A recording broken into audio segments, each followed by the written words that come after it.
आप जब हर एक प्रत्येक जो भी आचार्य हैं, जो भागवताचार्य हैं, जो संत हैं या वो किसी भी धुन को गाते हैं, तो फिर उस धुन को उसकी जो ओरिजिनलिटी है, वो हाँ कहीं न जी। कहीं खत्म हो जाती है, वो चली जाती है। फिर वो बॉलीवुड का ज़्यादा दिखता है और फिर ये कहीं न कहीं अपने ही धर्म की हँसी उड़ाने जैसा हो गया ना। और मैं एक चीज़ स्पष्ट करूँ, ऐसा नहीं है फ़िल्मी गाने में भी जो पुराने गीत हैं, उनमें बहुत जो जिनमें कोई तत्व है, जिनमें कोई भगवदीय चर्चा है, जिसे आप अपने आध्यात्मिक रूप में आप उसे समझ सकते हैं, जिससे कुछ आपको प्राप्त हो रहा है। मैं भी गाती हूँ, ऐसी बात नहीं है, मेरे भी बहुत भाव रहते हैं, गज़ल भी रहती हैं, लेकिन अध्यात्म उसमें क्या है? उसका भाव भगवदीय होना चाहिए, ना कि सांसारिक भाव होना चाहिए। आप जिस व्यासपीठ पर हो, फिर वहाँ पर यदि आप पूरी तरह से फ़िल्मी ही गाओगे, तो वो नहीं होना चाहिए।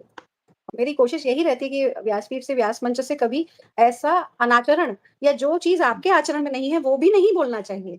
मेरा प्रयास रहता है। आप देखिए जैसे भी आप एक वक्ता हो, तो आपको मर्यादा, साथ में भाषा, शिष्टाचार होना, संगीत का भी ज्ञान होना, संस्कृत का भी ज्ञान होना, ये सब चीज़ आनी ही चाहिए। आज के समय में बहुत युवा वक्ता हैं, तो यदि आपको श्लोक शुद्ध नहीं है, संस्कृत शुद्ध नहीं है या संगीत का पूर्ण ज्ञान नहीं है, तो मत गाइए, मत बोलिए उसको। आप उसे शुद्ध हिंदी में कहिए, ब्रजभाषा में कहिए, भाव जगत में कहिए। तो बहुत सी काव्य, बहुत साहित्य हमारे पास अपार सागर है। तो हम